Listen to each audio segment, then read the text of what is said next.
イチョウといえば神社やお寺、街路樹などでよく見かける植物ですが、生きた化石とも言われるほど太古の昔からいた強力な生命力を持つ植物です。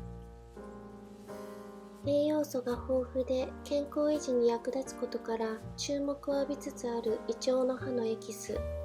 ヨーロッパやアメリカでは効能がよく知られており、様々なサプリなども販売されています。特に注目なのが、イチョウの葉にはポリフェノールの一種のフラボノイドとテルペノイドが含まれ、血管拡張、血行促進、血液凝固抑制作用があると言われています。そのため、血行が悪いために起きてしまう様々な症状にイチョウの葉は効果を発揮します。例えば、認知症、アルツハイマー病、高血圧症、更年期障害、めまい、花粉症などのアレルギーなどに効果があると言われています。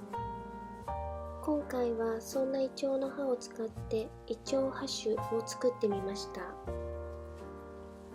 材料はイチョウ 100g、砂糖 50g から 100g、35度以上のホワイトリカ適量です。イチョウの葉は5月から7月頃までの青々としたものを使わなくてはなりません。秋の黄色くなった葉には毒性があるので決して使わないでください。街路樹ではなく畑などの汚染されていない葉を取ってきます。イチョウの葉をきれいに洗い乾かします。煮沸消毒した清潔な保存容器にイチョウの葉をぎゅうぎゅうに詰めます。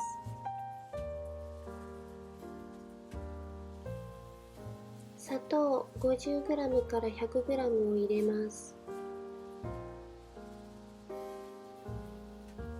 35度以上のホワイトリカーをひたひたになるまで入れます。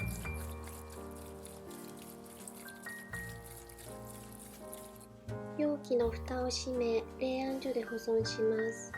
約1ヶ月ぐらいで飲むことができます。3ヶ月くらい置くと、より多くのイチョウの有効成分が抽出されます。